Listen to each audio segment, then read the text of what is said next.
The North Atlantic was a gray wilderness of wind and cold light when the ships first appeared on its horizon. Their sails were taut with salt-heavy air, their hulls carved from Scandinavian timber and sealed with iron rivets, creaking against waves that rose like walls of shifting steel. The year was near 1000 A.D. Behind them lay Iceland, already a frontier carved from volcanic stone. Beyond Iceland, Norway. Behind that, the structured heartlands of medieval Europe. But ahead, across restless waters, stood a land few had seen and fewer understood: Greenland. What compels families to sail toward a coastline dominated by glaciers? What kind of society willingly carries cattle, sheep, iron tools, and sacred relics into a world where winter swallows the sun for months at a time? The answer was not recklessness. It was ambition shaped by exile, opportunity, and belief in land as destiny. Greenland entered Norse history through the story of Erik the Red. Outlawed from Iceland for violent conflict, Erik sought distance from judgment and rivals. In the late 10th century, he sailed westward into uncertain seas and returned with descriptions of fjords cut deep into a rugged coastline, valleys where grass grew under summer light.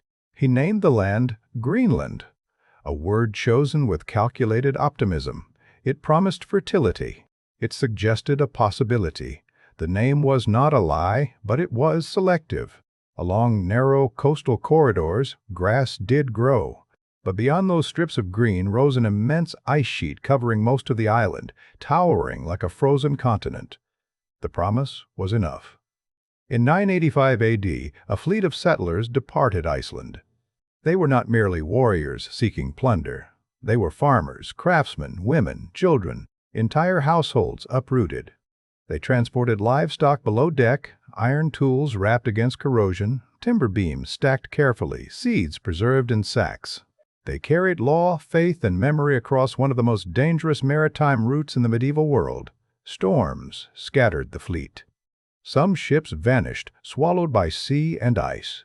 But enough vessels reached Greenland's southwestern fjords to establish two clusters of settlement: the larger eastern settlement and the smaller western settlement farther north. These communities would form the backbone of Norse Greenland for centuries. The coastline they encountered was dramatic and austere. Jagged mountains plunged into deep fjords carved by ancient glaciers. In summer, brief warmth softened the edges of the land. Grass shimmered in narrow valleys, streams ran with meltwater. For settlers accustomed to Iceland's harsh terrain, this landscape seemed manageable, difficult, but workable. They built longhouses low against the wind. Stone foundations were packed with turf, creating thick, insulating walls. Roofs were layered with sod and grass, blending structures into the land. Interiors were dim, lit by firelight and filtered daylight from narrow openings. Livestock often shared space with humans during winter, their warmth essential to survival. The architecture was practical, defensive against cold rather than enemies. The first winters must have been defining. Snow-sealed fjords, sea ice drifted close to shore, darkness lingered for long hours. Inside the longhouses, families rationed supplies and tended animals carefully. Every decision made during summer harvest revealed its consequences in winter scarcity. Yet these early decades were marked by determination rather than despair. The Norse did not imagine themselves as temporary colonists. They brought their social systems intact. Land was divided among chieftains and families. Assemblies resolved disputes. Inheritance laws transferred farms across generations. Greenland was not a camp, it was a community. Christianity rooted itself deeply in this frozen soil. Churches rose among the farms, some initially of wood, later of stone. At Garthar, a bishopric was established, binding Greenland ecclesiastically to Norway and Rome. Latin liturgy echoed against Arctic walls. Tithes were collected. Priests traveled between farms. Stone churches, such as Hvalsey, were constructed with deliberate craftsmanship, signaling permanence. To build a stone church in Greenland was an act of confidence. Agriculture formed the core of Norse identity. Cattle were symbols of wealth and stability. Sheep and goats provided wool and meat. Horses facilitated transport across rugged terrain. Summer labor revolved around haymaking. Grass had to be cut at precisely the right time, dried under brief sunlight, and stored in barns. A poor harvest threatened winter survival. The system demanded precision.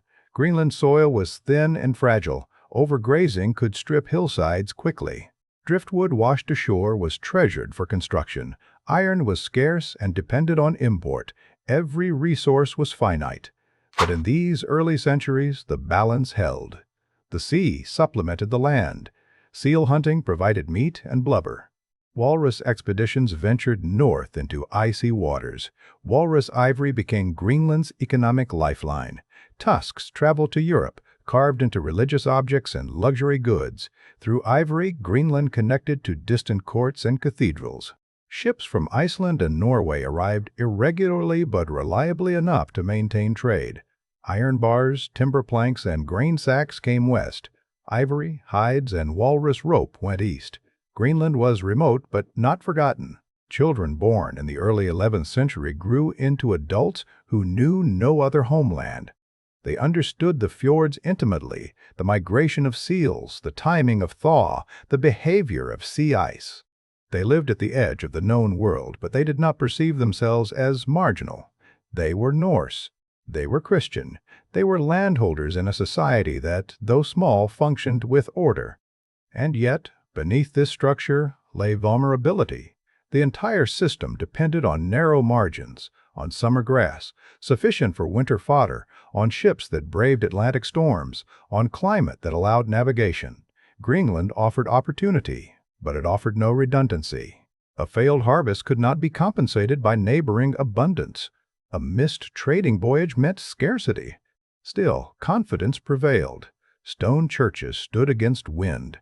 Farms clustered along fjords like beads strung across water. Livestock grazed under low Arctic sun. Walrus hunters returned with tusks destined for distant markets.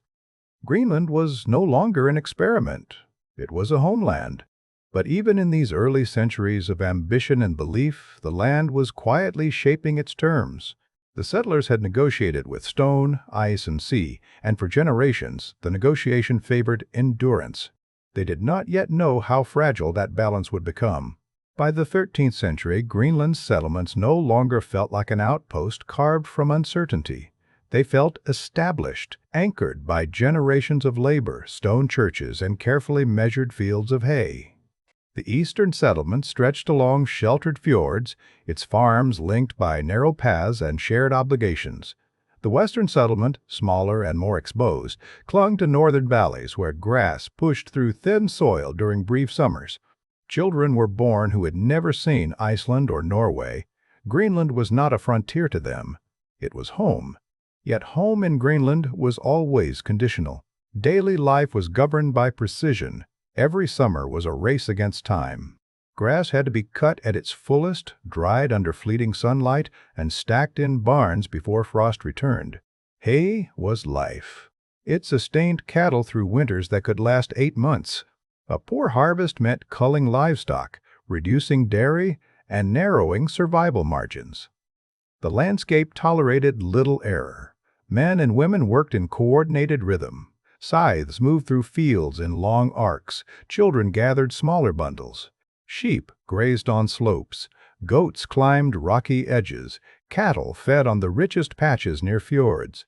Fences were maintained carefully, for overgrazing could strip fragile soil. Greenland's earth was thin, vulnerable to wind and erosion. Generations of careful use were required to prevent collapse. Winter was judgment.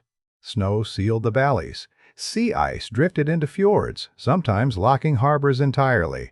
Inside longhouses, families rationed supplies and tended livestock in dim warmth, scented with smoke and wool.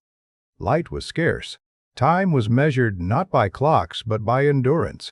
Tools were repaired carefully, iron preserved whenever possible. Stories of ancestors were told beside firelight, reinforcing continuity with distant Scandinavian roots. Agriculture alone, however, could never sustain Greenland.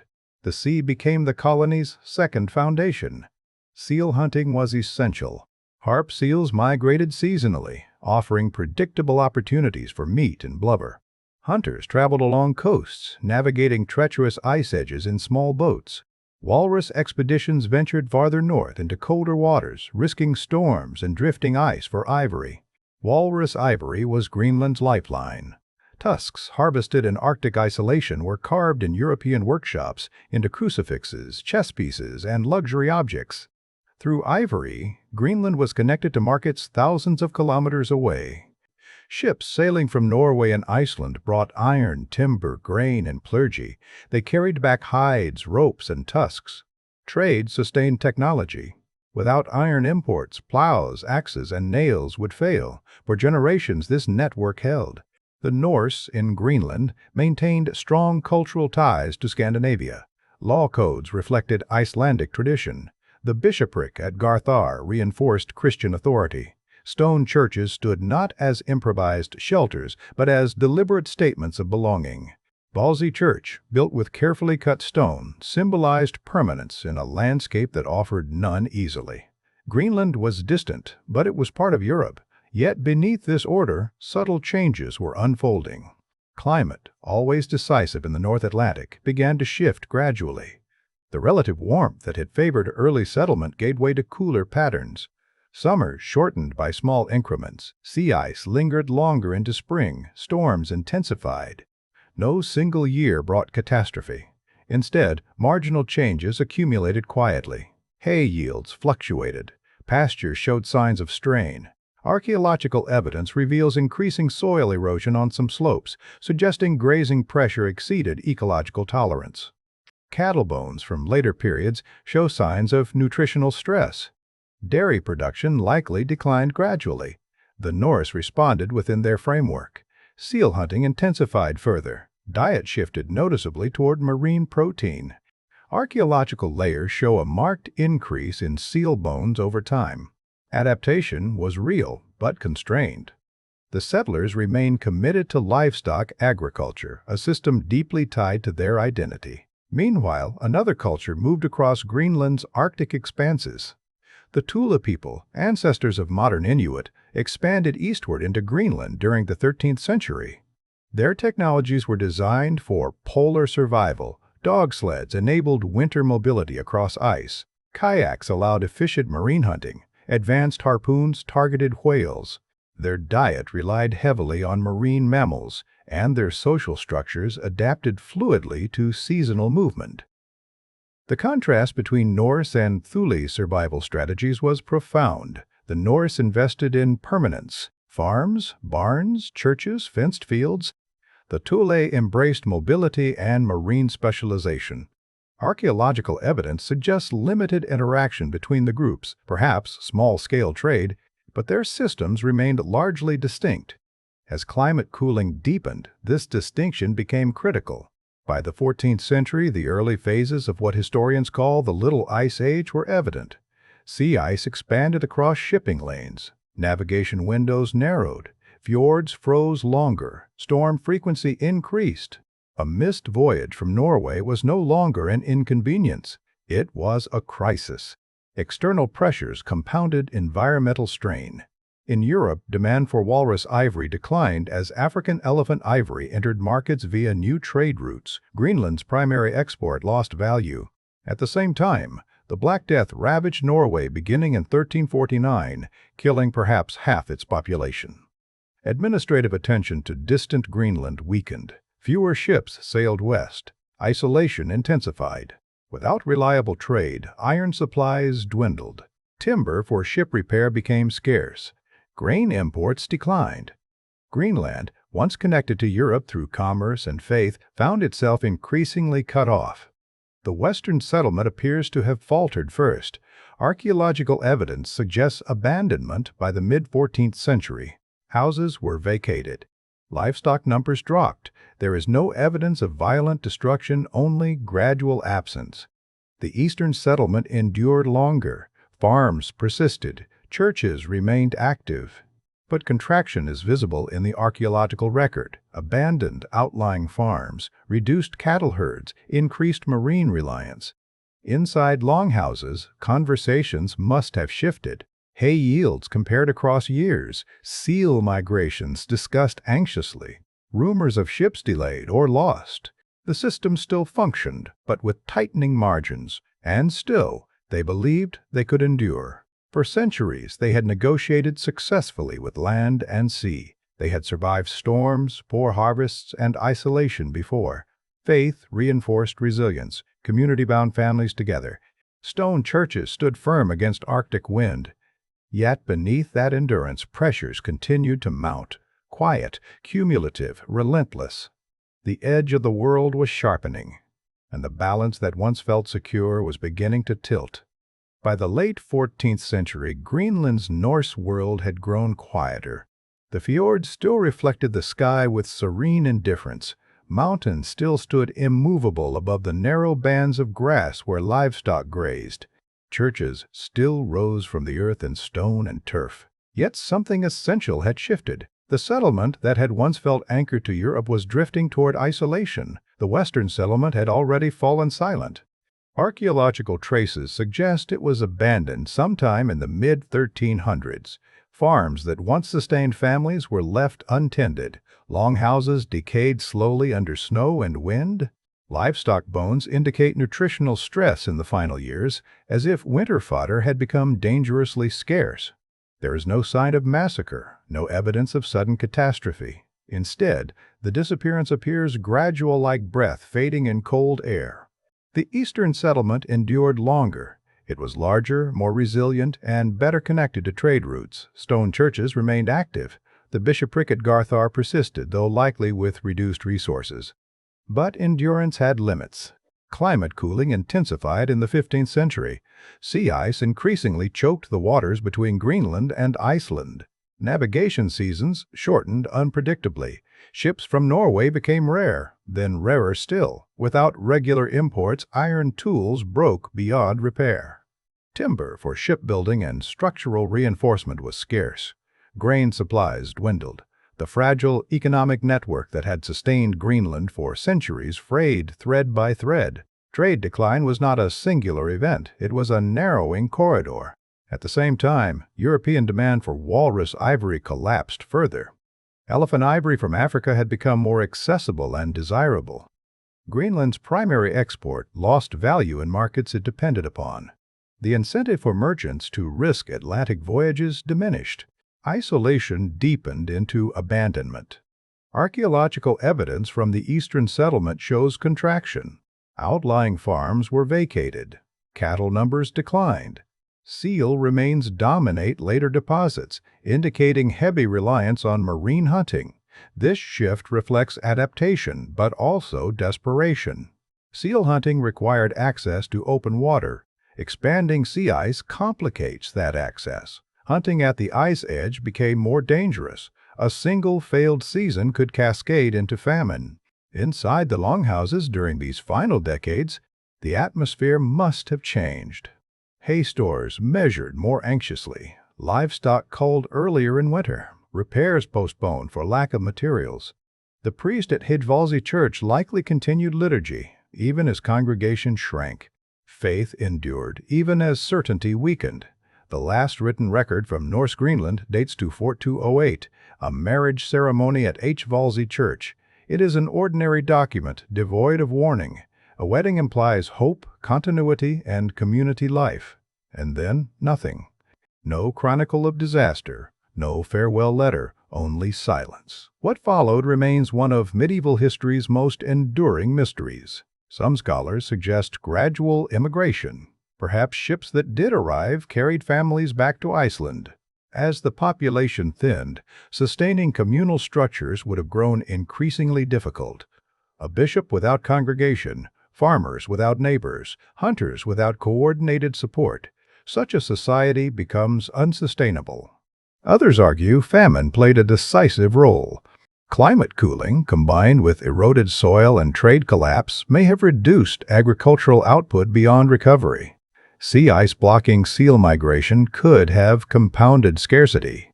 Skeletal evidence reveals some signs of malnutrition, though not conclusive proof of mass starvation. There is also speculation about limited integration with Inuit communities. The Thule people, highly adapted to Arctic conditions, thrived across Greenland during the 15th century. Yet clear archaeological evidence of assimilation remains elusive. If integration occurred, it left subtle traces. What is most striking is the absence of violence or abrupt destruction. The Norse settlements did not end in fire or invasion. They narrowed, weakened, and eventually dissolved. The edge of the world reclaimed them quietly. Standing today among the ruins of Hvalsey Church, one sees stone walls rising against the vast sky. The building remains remarkably intact, its architecture defiant against centuries of wind and snow. Grass grows where congregations once gathered. The fjord lies calm beyond the doorway. The structure survives. Society does not. Modern climate research has revisited Greenland's Norse era with precision unimaginable to medieval farmers. Ice cores drilled deep into Greenland's interior preserve atmospheric records spanning thousands of years. They confirm a steady cooling trend during the 14th and 15th centuries. Sediment analysis reveals soil erosion consistent with livestock grazing pressure. Marine reconstructions chart expanding sea ice across North Atlantic shipping lanes. The evidence points not to a single fatal event, but to convergence, climate cooling, economic marginalization, ecological strain, and isolation interacting over generations. Greenland's Norse story challenges assumptions about collapse. It suggests that societies rarely fall in dramatic moments. More often, they contract. Trade falters incrementally. Environmental stress accumulates gradually. Communities adapt repeatedly until adaptation itself reaches its limit. It also raises deeper questions about identity and flexibility. The Norse preserved European agrarian traditions with remarkable discipline. Cattle remained central to status and economy even as conditions grew harsher. Churches were maintained. European dress persisted. These traditions anchored community life, but may have constrained adaptation in an Arctic environment increasingly suited to marine mobility. In contrast, Inuit survival strategies emphasized flexibility. Seasonal movement, dog sled travel, kayak hunting, marine specialization. Their culture aligned more directly with Arctic ecological realities. Yet it would be simplistic to frame Greenland's Norse disappearance as failure alone.